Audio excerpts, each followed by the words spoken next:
Yeah, on record, Tshidi.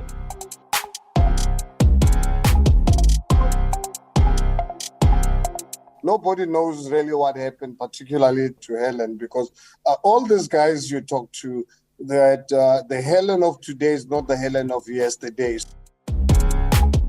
Hello, welcome. It's season 2, episode 3 of Politricking with Tshidi Madia. Yes. My name is Tshidi Madia. This is a politics podcast brought to you by Eyewitness News. Do I have a gripe this week? Let me think about it. Is there anything that's irked me, that's annoyed me, that's pissed me off this week in politics? Let me think. Is there a possibility that nothing... Oh, wait. I'm lying. There is something that annoyed me this week. Something that I don't understand. That played itself out in the country once more. That issue of the ministerial handbook. Those amendments that were made where electricity and water generators are given to the president's executive. But also that he signed off in a cloak and daggers kind of style. Like in a clandestine kind of manner. Where we don't know why and how the president suddenly signed off on all of these. But anyway, so he makes an about turn. And we also have with that a very unusual happening where the union buildings have a media briefing. That's a very rare occurrence. It's not right that it's rare. In a democracy, we deserve accountability at all times from the highest office in the land, and we don't have that. But this week we had Vincent Magwenya, that's the president's spokesperson, holding a media briefing and saying that the president is going to make an about turn on the ministerial handbook. He's going to U-turn the decision on what he signed off of, those particular amendments are no longer going to be effective. But he also does this after ministers spent days playing Tibang, but Tibakaribono, Bumondli Kungubele, left, right, and center. He makes a U-turn after all of that, leaving his ministers with egg on their faces. That's another issue all on its own. But we also have a president who seems to bow to social media pressure at the level that is beyond my understanding. Twitter is not the country. There's so many more of us having a real experience of the country outside of social media. How do you govern at 20 tweets per issue? I really simply don't get it.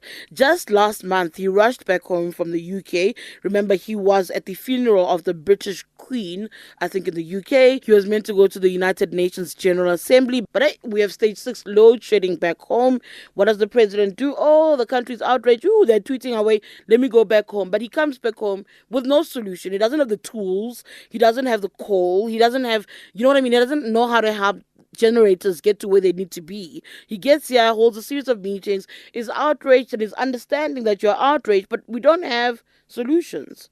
Not immediate ones, at least. So I struggle to understand how this is consistently happening. It also makes me think about his advisors. I do think that the president must look around him, look at his core and his advisors and be like, but gents, women, team, you're consistently embarrassing me. Surely the president can see, as the number one citizen, that is consistently embarrassed by these knee-jerk reactions to challenges in the country, some of which I might argue that he should have long known. How did you not know that we will not accept these changes to the ministerial handbook? I mean, duh.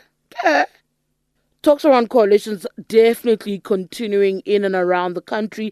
Ekurhuleni seems set for a takeover, but there seems to be a lot of disagreements within Camp ANC. There was a motion of no confidence proposed by the ANC. From where I'm sitting, from what I understand, the ANC has been told to withdraw that motion, that now is not the time. It's a little bit too premature. So a lot still happening as far as the metros are concerned. The ANC wants it all. They've taken Joburg back. Mpopalati went to court this week. Mpopalati still continues to try and own at least social media space and speak about issues in Joburg. But the ANC is eyeing Zwakele City, Ekurhuleni, as well as Tshwane, with one of the leaders saying to me, we'll definitely have one more in our hands before the end of this year. And in the new year, we'll definitely target another. So very interesting things are going to unfold. Speaking of coalitions, Herman Mashaba, leader of ActionSA, is not too far behind in the conversation about these machinations, these shenanigans that are happening at local government level. He's still refusing to work with the ANC, but this is a big issue in his party. Some feel you can't wish away the ANC, that it's a conversation well worth having and a relationship that you must maybe open the door to. He is in KwaZulu-Natal this week. We catch up with him via virtual platforms to hear what his thoughts are on the ANC, on ActionSA, and this consistent need to go fishing for new leadership, for new talent in the DA pond. So this week I thought let's look at ActionSA. ActionSA has now been part and parcel of the talks. If you speak about coalitions and what's happening at local government, you can't necessarily leave ActionSA behind. I always remember 2016 when I think about Herman Mashaba.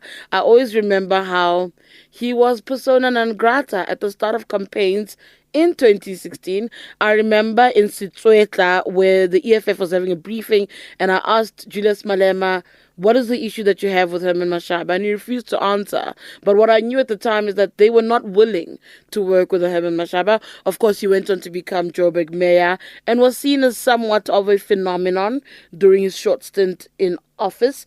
He then went ahead, started ActionSA, and it contested the elections in 2021, the local government elections, and found itself in what you might define as a sweet spot, which is why I said you can't have conversations about what's happening at local government, at least in Gauteng, without ActionSA being part and parcel of that. They are working to make sure that they're not left behind in other provinces and other areas.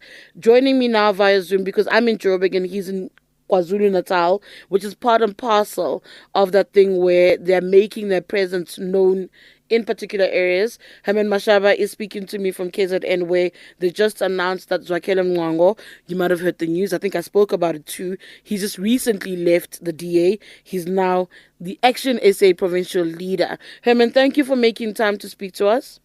Thank you so much, Tshidi, for talking to me and talking to me from my second home in KZN. I don't know if you're aware, I've been a resident of KZN for the last, almost 12 years or so. If I had my way in 2012 or 2013 when I bought property here in KZN, if my family had allowed me, I would have been a resident of KZN. I would not really be a politician.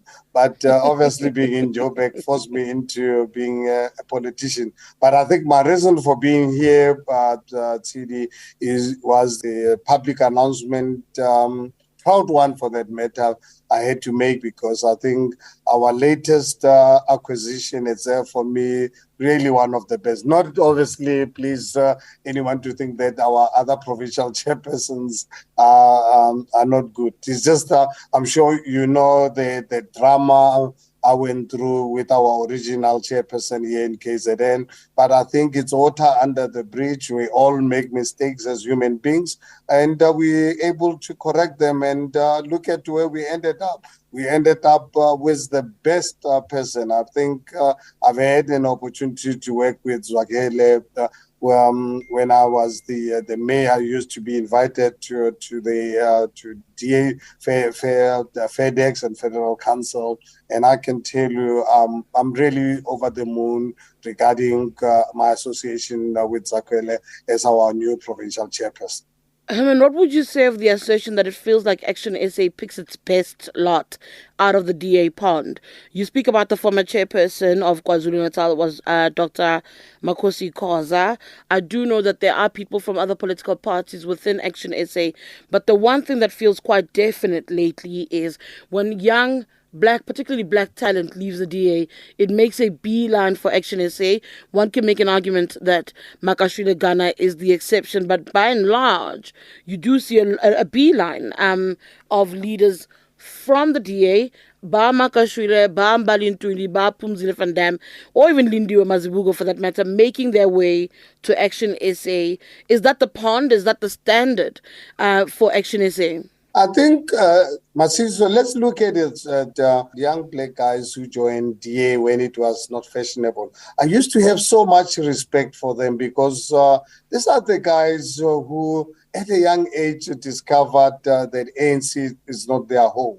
And they looked for an alternative and chose the DA. At the time when you could not actually at the time wear a DA t-shirt in the township, I'm sure you remember those days. These are the guys that were actually committed to working with a party that at the time they thought shared the same values with them. But I believe the DA used to really be like that. Nobody knows really what happened, particularly to Hellen, because all these guys you talk to, that the Hellen of today is not the Hellen of yesterday. So something really went wrong. And Tshidi, let's look at it as a human being. When you go out and fish, are you going to go to the ocean or are you going to go to a desert?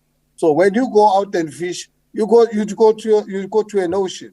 And obviously, I think for us as ActionSA, when we have to really look for committed public servants, those who obviously they have seen that they are not happy with the political establishments in the country and are committed to say, where am I going to go? I'm not going to go to the desert. I'm going to go to the ocean. And I can tell you the reason why I'm attracted to this DA public representatives, because honestly, if you're looking at committed public servants, and I think what is actually encouraging about it is not only black ones that are being attracted to ActionSA. Watch the space within the next few days, weeks. You are going to see an exodus of both black, white, and everyone from the DA. We will be getting more and more DA people actually joining us, not because of anything else, because the DA of today is not the DA of yesterday. So, from what you're saying, Herman, you are more than happy to be defined as a DA light. In essence, what you are is that if you're taking the brains from there and you are happy to do so, then what you are trying to emulate is a different version of the DA. I think anyone would really ever think like that person will be smoking something, because the DA of Hellen Zille and of today and the DA of yesteryear, a totally different ballgame whatsoever. Please don't associate ActionSA with the current DA of Hellen Zille. We have absolutely nothing in common with the DA of Hellen Zille. Yes, great South Africans who are really frustrated, who are in the DA, and if obviously they're happy to join us, we are going to really accept them. But let's also be fair to ourselves. You look at ActionSA leadership base, it's not only people coming from the DA. It's just so happened that majority of them are coming from the DA, because the DA of Hellen Zille today is not the DA of yesterday that actually they signed up for. I'll take that. Yet, as ActionSA, you're in a partnership with the DA of today. The one that you're saying is not the same as what it stood for in the past. How do you then rationalize being in a partnership in the coalition government across several metros with this DA that clearly doesn't stand for the values that it stood for in the past? In fact, people say it's more right-leaning than it's ever been before. I think, Tshidi, we live in a democratic dispensation, and I believe all of us, we believe in a democratic system, and we believe the elections that we've had were free and fair. That's why we all endorse them. When the voters obviously put into an environment where you cannot govern on your own, you don't have the luxury of being arrogant that I would not really go into a coalition with all the parties. We made it clear as ActionSA will not go into a coalition with the ANC, but other parties and local government, we are happy to coalesce with them. Not that we share the same values with them, but they're a better devil. Like I'm sure ActionSA is a better devil to the DA as well. It doesn't really matter. As long as, please don't associate us with the ANC. The ANC, why I would do everything possible to avoid them. There's a reason I went into politics, was to use our democratic dispensation to democratically remove the ANC out of power. So therefore, to be expected to work with the very same party that got me to leave my peaceful life. I'm supposed to be in a golf course right now, playing golf and have a glass of wine. Like Look other at rich people, I mean, like other rich people, yes. I'm doing this brutal job of unseating the ANC, but I want to do it in a democratic fashion. Right now, as ActionSA, we do not have the numbers, and I can assure you, even come 2024, ActionSA is not going to have the numbers to govern on our own. That's why I'm working like a dog to ensure that we can really get to become the biggest political party that must then get other political parties to actually join up to unseat the ANC. Do you ever regret some of the... But obviously coalescing with those parties, that does not mean that they share the same values with us.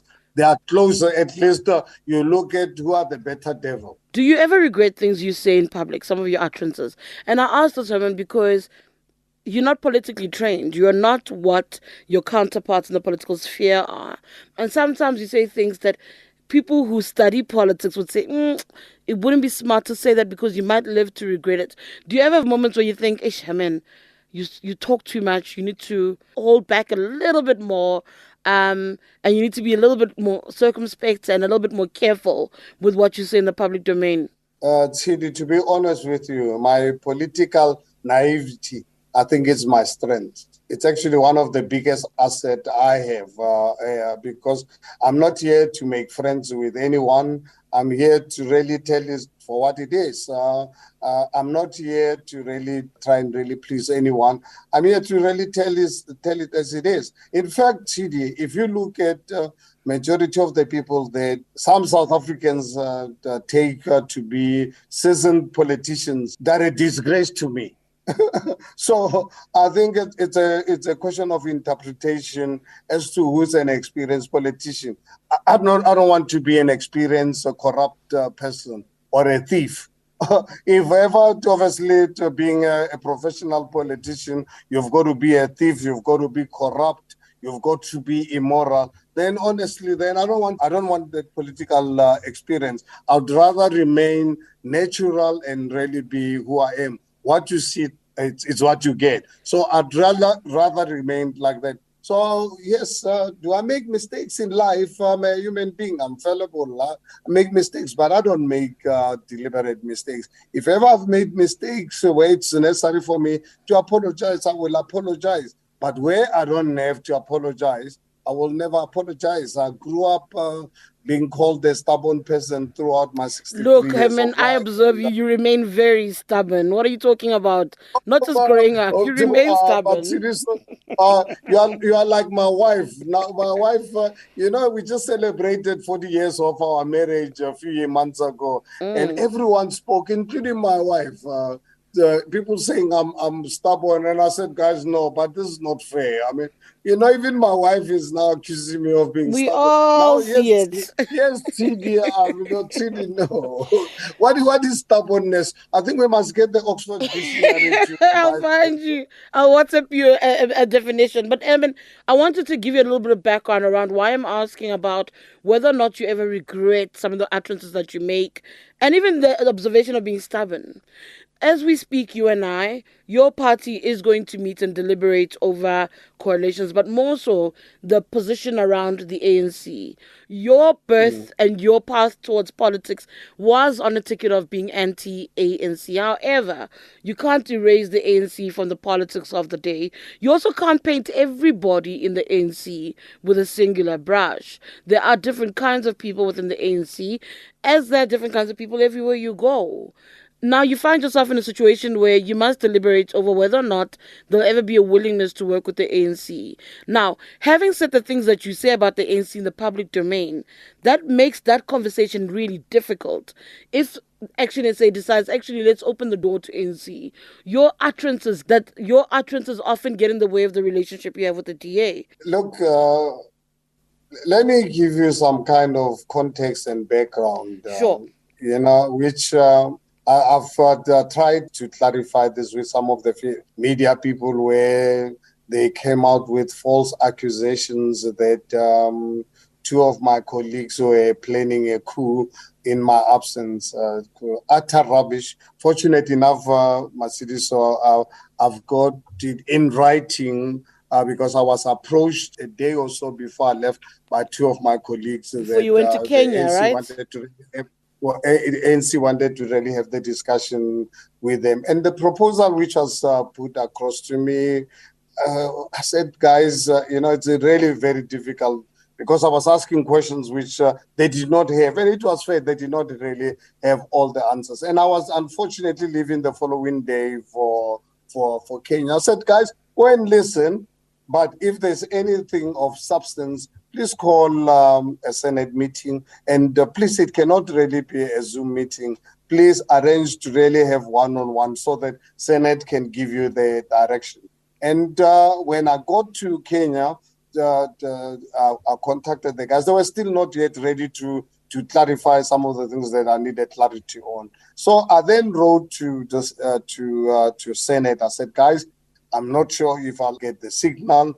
The guys have been approached, and I've given them the latitude to go and listen because there's no need for me to refuse people to go and listen. And I said, let them go and listen and present something to you if it makes sense. But what I'm proud about is the decision that Senate took when the matter was not clear. The Senate said, look, you know what, guys?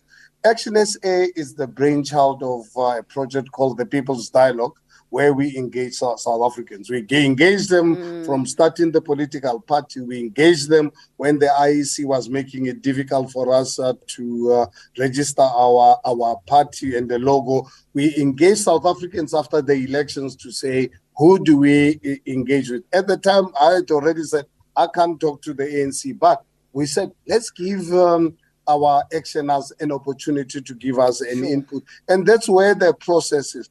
So for anyone, Matsiri, so to say that our guys did not have the mandate, I'm happy to anytime, to really share this. You can ask any of our Senate members. It was a fabrication. It was propaganda.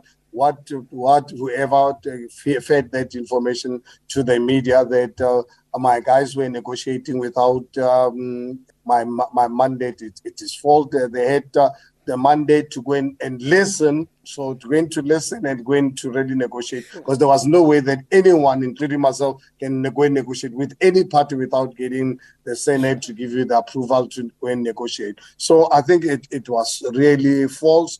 But coming back to the issue of saying that I can't paint the ANC with the same brush. I'm telling you, for me, as Herman Mashaba, as far as ANC is concerned, I don't see any difference. For me, I'll unapologetic. I'll paint them with the same brush. They have to prove me otherwise. So I'm saying is in my personal capacity, unless someone can prove me otherwise, I paint them with the same brush. And what if so that is my standpoint, and something that I don't really regret, and I'll repeat it as many times as you'd want me to, until such time that they can prove me otherwise. What happens though if the survey that you've put out says consider ANC? Having said all the things you've said about the ANC, what happens when majority of the Senate says it's definitely time for us to warm up relations with the ANC? Fortunate enough, this matter is not about the Senate. It's about actioners. This party was given the mandate by 2.4 million South Africans, and some of us came in much later as senators and so forth. So we will take guidance from actioners, and obviously, Tshidi, knowing the actioners. In the event the actioners would say going to bed with ANC into a coalition, that I'm happy to step aside. This was just to really confirm, and I'm confirming this to you. And luckily, we had our management meeting. Our guys who's in charge of this project actually is closing, I think, this evening, to 12 o'clock tonight, closing all the participation so that you can have analyze the information so that by end of this week at the latest, we can give the report back. And I can tell you with a little bit of insight that I've got, Herman Mashaba is not going anywhere. actioners have spoken, but I think let's give them an opportunity to really give the final testimony until we will give an official position. What do you make of the idea that you're a leader who often threatens to walk away from ActionSA, knowing that it's something that you built? And I imagine if you walked away, Herman, that would probably spell the end of this party.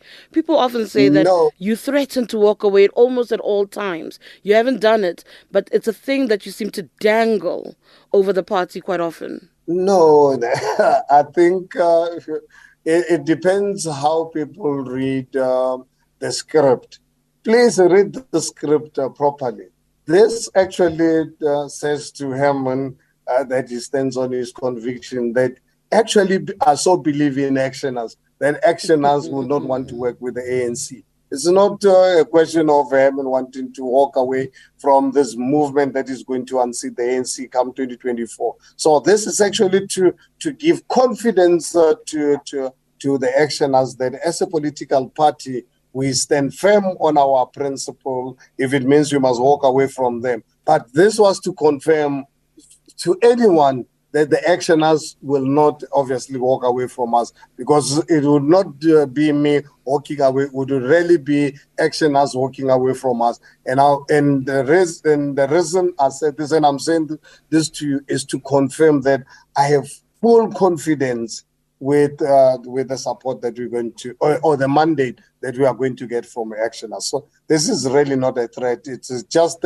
really a simple question of conviction that, you know what, I believe very strongly that actioners are not going to do this to us.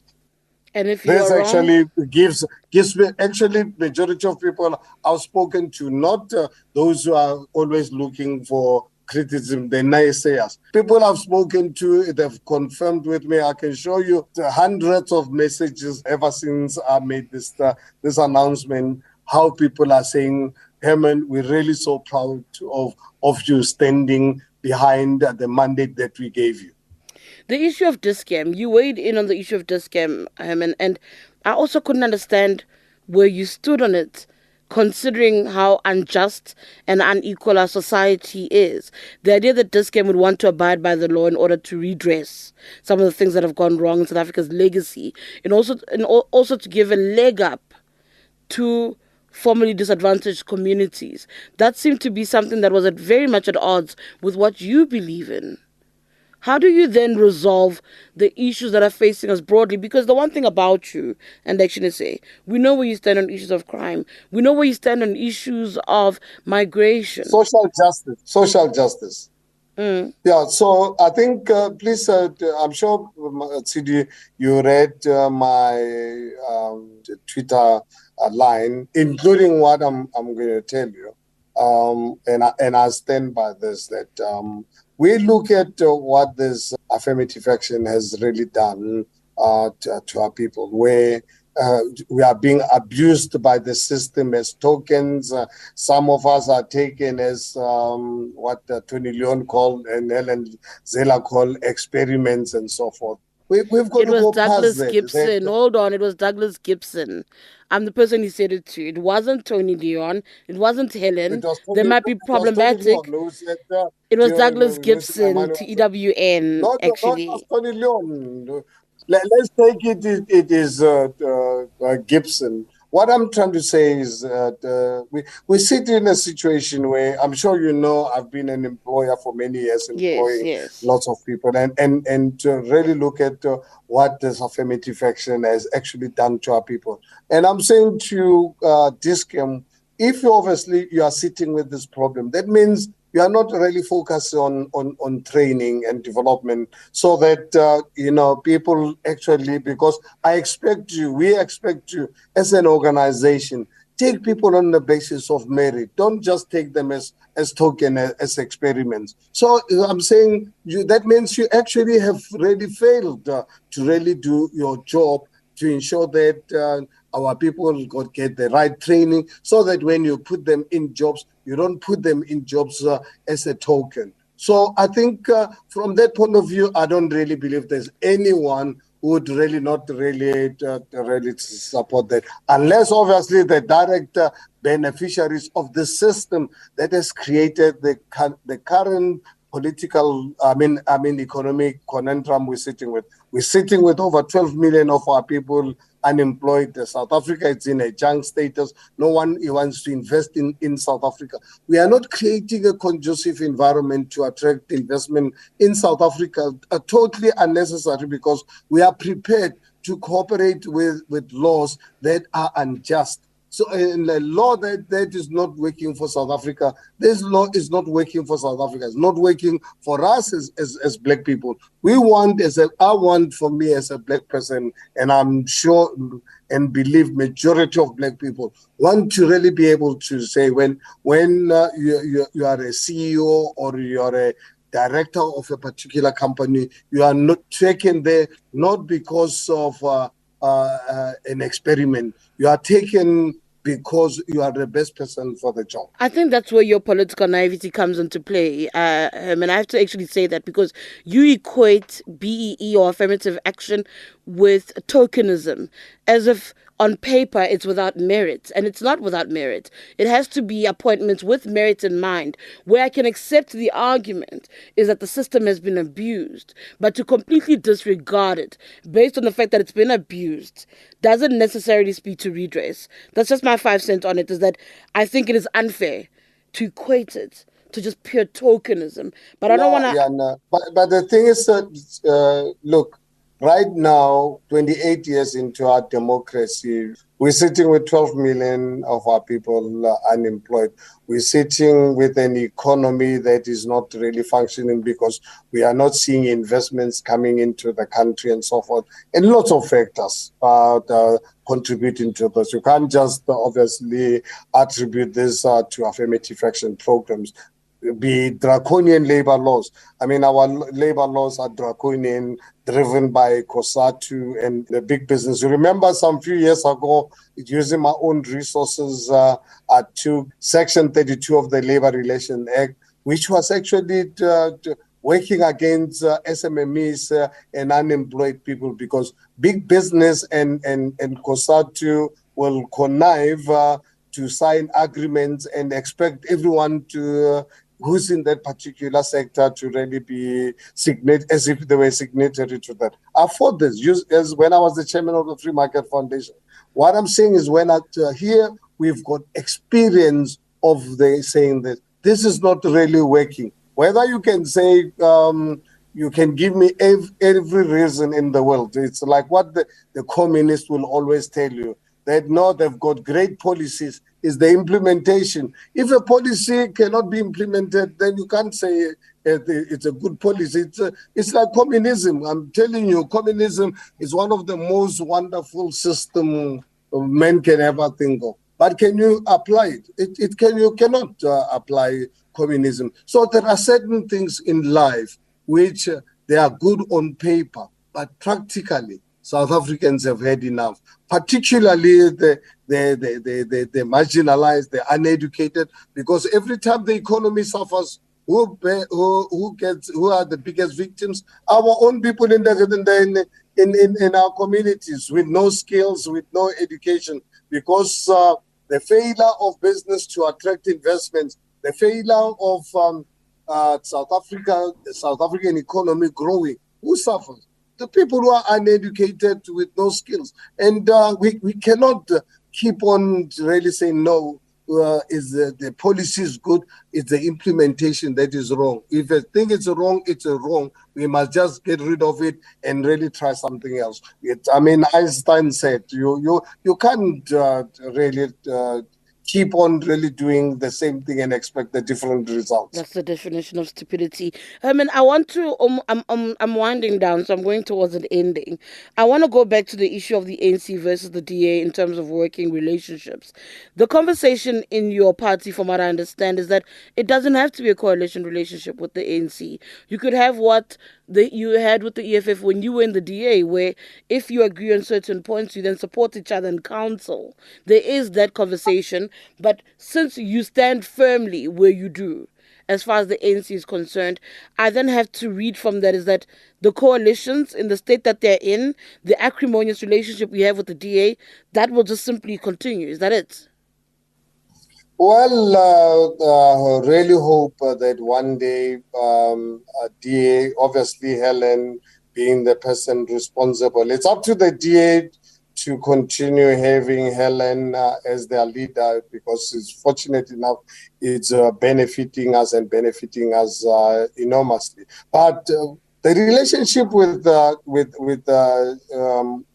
ANC, whether it's formal or informal, it's a very dangerous one, Tshidi. So you can imagine, for us as ActionSA, we are given a municipality to run, and we're relying on ANC to survive. And also now ANC, for them to survive, they've got to rely on us. And you know the level of corruption that's happening in our municipalities.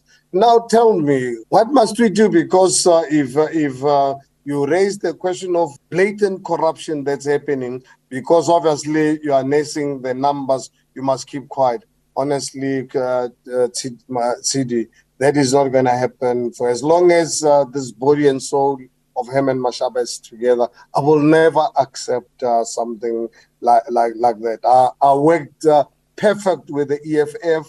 Over the 3 years, I was accused of corruption with the EFF, and I can stand in front of the tallest building in the world. We've written, but my chief of staff wrote the book, and I've written about this. The EFF, in the 3 years, I was mayor of the city of Johannesburg. Not once, not single once, where the EFF has ever come and discussed a tender with me. Not once. It was totally EFF were the most supportive. And I'm not saying EFF is not corrupt. I can't speak for them. I read about certain things and so forth. But for me right now, I don't have any evidence of the corruption of the EFF. I will be lying, and I'm not really prepared to lie. EFF really supported our programs. We engaged. They guided me a lot. I learned so much from them when it actually came to the plight of people who got into government on their behalf, where they will obviously open my eyes to really to the realities, the lived realities of our people. So that's why at the local government level, I've always said that, and I'm saying to you that EFF at local government level, they were the most, of all the political parties I worked with, EFF were the most supportive. When they did not agree with something, I'm telling you, they will not just really say. They will engage you, show you the reason why they will not support a particular program. And I will accept. Sometimes I'll be happy, sometimes I will not really be. But one thing for sure, we learn to compromise. And they were the most compromising political party that in a coalition government I've ever worked with. I imagine this is why you continue batting for them. You've had run-ins with the coalition government, with the DA, trying to get them to hear EFF out and to work better with the EFF. Well, look, just to give you an example of Ekurhuleni, when, if you remember, I had a press conference beginning of the year after we concluded all our 3 metros. But, I mean, I said to the DA and our coalition partners, I said, what are we trying to do here? We're forming a minority government. I mean, honestly, this government will collapse anytime. And you know what happens? A few weeks later, EFF and ANC took all the committee of chairperson, because they've got the numbers. And I raised this matter, but I said, guys, it's not up to me. It's up to you as the DA and other coalition partners. If you don't want to work with the EFF, I can't really force you to really work with them. Sure. You mentioned Hellen Zille a lot and how Hellen Zille seems to be the obstacle as the leader of the DA. What is your engagement like with John Steenhuisen? And I don't need to back this up. It's a simple question, but I am thinking about Mmusi's era, because we had coalitions during Mmusi's era, and he seemed to be front and center of conversations about what needed to happen. What is your observation of the federal leader of the DA as it stands? I don't know. I might really be wrong. We've got John Steenhuisen. I don't know who he reports to, but one thing for sure, anything that doesn't pass Helen's test doesn't pass in the DA. Okay, and the future of ActionSA, Herman, you are working very hard. I know you've got 2024 in mind. The arrival of people like Bongani Baloyi of Ethel Trollip, again, the DA Pond, those people, from what I understand, is part of the vision towards the future. Just your parting shots about where ActionSA is going. Well, Tshidi, I'm really proud that yesterday we announced Zwakele for the KZN was the 8th provincial chairperson, going to be in Cape Town to announce the Western Cape provincial chairperson. All 9 provinces, ActionSA will have 9 provincial chairpersons, and a week later, I'm going to have a 1-week start session with them now to really give them the marching orders. So marching orders to prepare for 2024, starting with 2023, because I want by next year, this time, ActionSA is represented in every street, in every village, in every suburb. The wall-to-wall structures, focusing mainly on voter registration. We want the biggest budget of our marketing must go towards bringing South Africans back into the democratic process, for people to actually realize the power of their vote. That the power of their vote is the one that's actually going to change the future of this country for my grandchildren. All right, thank you so much. That's ActionSA leader Herman Mashaba joining us. He is out in KZN, growing KZN, and announcing, of course, that Zwakele Mncwango, former leader of the DA, former leader in the provincial legislature in KZN, who is now the chairperson of ActionSA in KZN. Interesting happenings on the ground. That's ActionSA's Herman Mashaba throwing hands, as they say, saying he will never work with the ANC, insisting he will walk away. Let me tell you, people in his party say that's just all talk. So we need to stick around and see how that picture unfolds. It's also a wrap of this episode. Catch us again next week. This podcast was produced by Dudu Masuku and Amu Ramela. For Eyewitness News, my name is Tshidi Madia.